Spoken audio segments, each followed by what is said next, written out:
最近，《华爾街日報》的一篇深度報道呢，在全球就引发了轩然大波。報道揭露了一個令人震驚的現象啊，中國遊戲領域的億萬富豪徐波，通過美國代孕擁有超過100名的子女，而他呢，只是這個隱秘產業鏈中的冰山一角。徐波這位中國的億萬富豪啊，他生育了非常多的子女，並且與子女的母親二妞媽在網上的紛爭呢，就時不時的出現在大陸的社交媒體上。中國大陸的網民啊，其實已經不覺得新鮮了。這個報道呢，之所以震驚了美國，是因為不止他一位富豪在做類似的事情，而且報道指出，這不僅僅是一個關於生育自由的故事，更是一場關於財富、科技不平等以及甚至人類未來的一個話題。我們來看一下這篇具體的報道講的是什麼哈。2023年的夏天，洛杉磯的家事法庭發生了一件不尋常的事情。法官艾米·佩爾曼的書記審查員在執行代孕申請的時候，發現同一個名字反覆的出現。這個人就是中國遊戲公司多益網絡的創始人徐波。法院調查就發現啊，這個徐波呀，當時他正在尋求至少4個未出生孩子的親權，而他已經通過代孕成為了至少8個孩子的父親。在這個保密聽證會上，徐波就通過視頻連線出庭，並且通過翻譯發言他的陳述，讓所有在場人都感到震驚的是啊，他希望通過代孕在美國生20多個孩子，而且偏好男孩。他認為男孩呢比女孩更優秀，能繼承家業。更讓人難以置信的是，徐波的幾個孩子都是由附近的爾灣的保姆撫養的，等待文件前往中國。他告訴法官他還没有見過他們，因為工作太忙了。法官佩爾曼就認為代孕呢是幫助人們建立家庭的工具，但徐波描述的這個似乎不是在養育孩子，而是某種工業化的生產流程。最終法官罕見的駁回了他的侵權申請。徐波在中國社交媒體上自稱是中國第一父親，他以公開批評女權主義聞名啊。他的公司社群賬號曾經公開承認，徐波在美國通過代孕擁有的孩子是100多個。這個數字本身就足以顛覆大多數人對家庭的認知了。徐波也並非孤立。另外一位中國富豪，一位姓汪的他是一個教育集团的前总裁，他雇傭美國模特和其他人作為卵子的捐赠者，生了10個女兒。根據知情人士透露說這個他的目標就是將這些女兒培養成未来能與權貴或者世界領袖聯姻的對象。他花費了數萬美元買來自模特、金融博士和音樂家的卵子，每顆成本6000到7500美元左右2021年的时候，有關這位富豪在美國使用代孕信息的信息就在中国社交媒體上就傳播開了，引發了巨大的爭議。他所在公司的股價當時也是暴跌了這背後呢是一個成熟的跨國產業鏈，中介機構協助中國客戶呢將他們的遺傳物質運到美國，然後安排代孕的母親生產。每名孩子成本高達20萬美元。由於美國憲法第14修正案規定屬地主義這些孩子出生就擁有了美國公民的身份。更為關鍵的是，通過整個過程是高度機密的。美國法院對代孕的訴訟流程通常也是私密的，甚至經常不会在法院的公開案卷中提及，導致監管極為有限。一些代孕的機構和律師描述了更加驚人的數字。一家加州機構的業主就表示，過去幾年他幫助一位中國父母完成了100個孩子的訂單。這個請求就分散在了多家的機構。還有一位洛杉磯代孕的律師就說他近年來幫助一位客戶就一位中國的亿萬富豪通過代孕生下了20個孩子。還有中國的富豪想一次性使用代孕生下超過200個孩子，設想建立他的家族企業，但是呢被代孕機構就拒絕了。這種現象已经引起了美國政界和執法機構的高度關注。有一位參議員就表示，他已經提案禁止部分的外國公民在美國代孕。FBI 和國土安全部的調查人員已經開始採訪一些與中國客戶合作的代孕者這些中國富豪的靈感來源其實並不神秘，有些是受了馬斯克14個孩子的啟發。一些中國父母花費數百萬美元的代孕費用，在美國雇傭女性，幫助他們組建規模驚人的家庭。馬斯克在推特上就曾經引用科幻電影的設定，痛心疾首地告誡人類說，高智商人群再不努力生孩子，那文明就要被低智商群體淹沒了。馬斯克早在2022年就表示人口的崩溃是文明面臨的最大危險，遠遠超過其他威脅。他不僅這樣說，他也身體力行。根據美国大西洋月刊記者的爆料，馬斯克實際擁有孩子的數量可能已經超過100個，遠遠高於目前公眾所知道的14個。當然這是個傳言不知道所有其他孩子和女人的原因是馬斯克讓他们的孩子媽媽簽署了保密協議，他付給孩子的母親很多錢，讓他們保持沉默。但這些富豪真的只是擔心人口危機嗎？他們的動機遠比表面看起來要複雜的多呀。從人類遺傳學的角度看，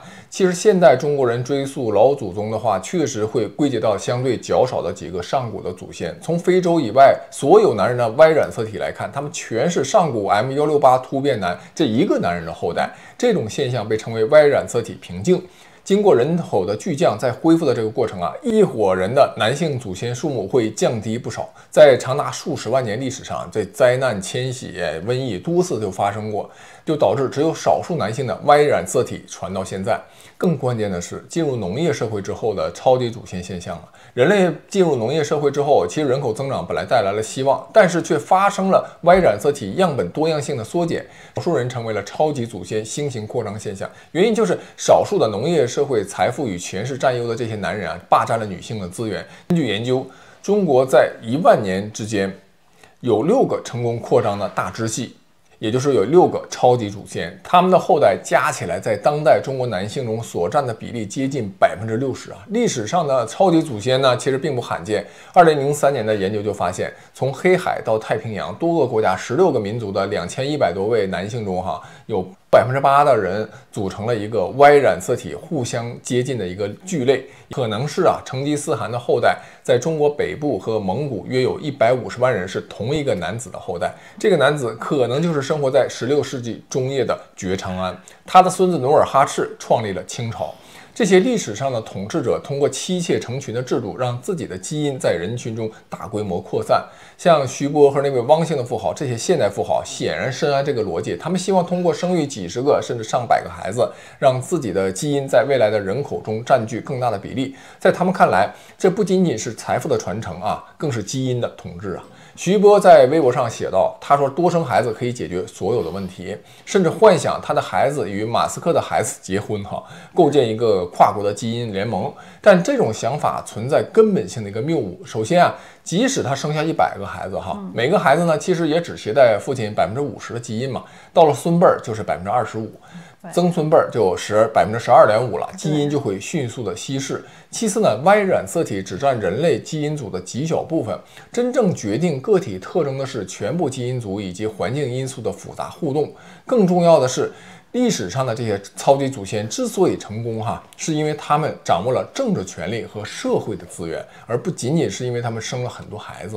還有一種更為驚悚的說法在網絡上流傳，就說這些富豪生這麼多孩子，部分原因有可能是為了自己年老體衰需要換器官的時候做準備。這個直系血緣關係的器官移植排異反應更小嘛，而且這些孩子中有不少並沒有跟父親共同生活，所以也缺乏感情上的聯繫隨着科技的發展，或許未來可以在不嚴重損傷共體生命的前提下獲取器官。雖然這個說法呢聽起來很極端但在財富和生命延續面前，一些人的道德底線確實可能被不斷突破。退一步說即使這些富豪只是想傳承基因建立龐大的家族王朝，這又有什麼實際意義呢？你說這些孩子分散在世界各地，由保姆撫養，與父親呢幾乎沒有什麼情感聯繫。然後一些富豪又承認自己什麼工作太忙，還沒有見過自己的一些孩子。你看這種繁衍，與其說是為了家庭和後代，不如說是富豪對權力和控制欲的那種極端表現。他們試圖用科技和金錢來突破生物學和倫理的限制，滿足自己征服和擴張的欲望。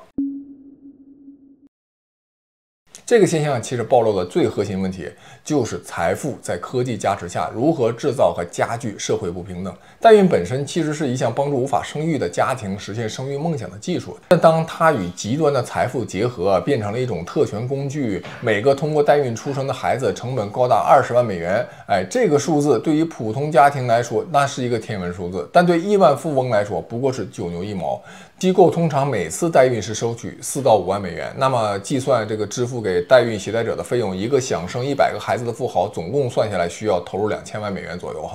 相對於中國的一個普通家庭幾百年的收入你想這是不平等，不僅體現在這種金錢上，就體現在了对生育資源的占用上了。當一個富豪同時雇傭10幾個甚至幾十個代孕者的時候，他實際上壟斷了大量的生育資源。代孕行業的從業者就透露有些中國客戶想要同時進行8個或者10個代孕，還要求打折，把生育就當成了批發商品。一個洛杉磯代孕律師直言不讳地說，他說我們不是 Costco就是那個好事多，但並非所有的機構都有這樣的底線。紐約生育診所的一位首席執行官說，當客戶想同時安排3到4個代孕的時候，代孕機構的反應通常其實很積極哈，这個客戶很大呀，我想接呀。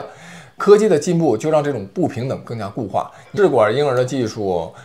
基因篩選、冷凍胚胎、跨國物流，這些原本用來治療不孕不育的技術，現在都被用來實現富豪們的生育野心。專家就表示，這些中國的父母甚至無需踏足美國就能擁有美國出生的孩子，整個流程高度商業化和標準化。美國的代孕機構、律師事務所、診所，還有接生機構和保姆的服務，興起了一個小型產業，以滿足需求，允許父母將遺傳物質運到國外，並交付一個孩子回來。這資本的力量在這個產業鏈中非常清晰可見。一個著名的投資人彼得蒂爾，他家族辦公室曾經參與過一個融資。這個機構就是在泰國、馬來西亞、還有新加坡和菲律賓開設了國際生育中心，重點服務亞洲父母。2024年底的時候，這家公司在洛杉磯還開設了試管嬰兒診所，目標客戶就是那些希望通過監管套利獲取本國非法的生育和代孕服務的這些父母。總部位於四川，在香港上市的一個生育集團，在2018年還收購了南加州生育診所連鎖店。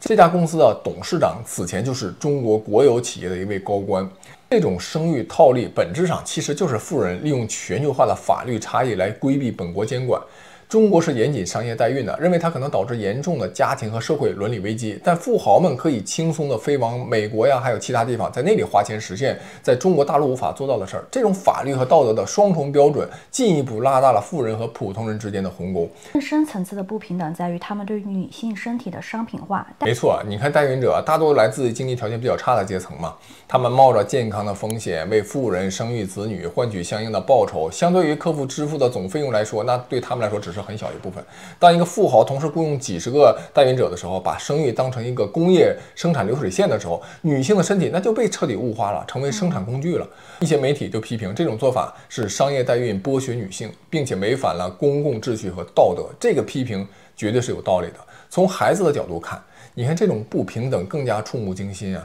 這些被批量生產的孩子，有的從未見過父親，有的由保姆在異國他鄉撫養，有的甚至是陷入了法律身份的一種真空狀態。因為法官拒絕批准這種侵權，他們出生在特權之中，卻可能缺失最基本的家庭溫暖和情感連接。而與此同時，無數普通家庭因為經濟壓力、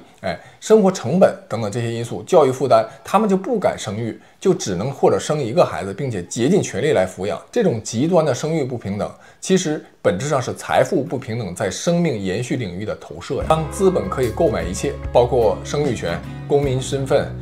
甚至基因的這種永生，社會的公平正義就受到了根本性的挑戰。這不僅僅是個人的選擇問題更是社會制度和價值觀的問題。在科技和資本的雙重作用下，當財富可以輕易突破生物學和倫理的限制的時候，當少數富豪可以擁有數十甚至上百個孩子，成為超級祖先的可能性的時候，而大多數普通人生育一個孩子都感到壓力重重的時候，這個社會的未來會走向何方？或許有一天，當這些批量生產的孩子長大的時候，他們就會問自己：我到底是誰？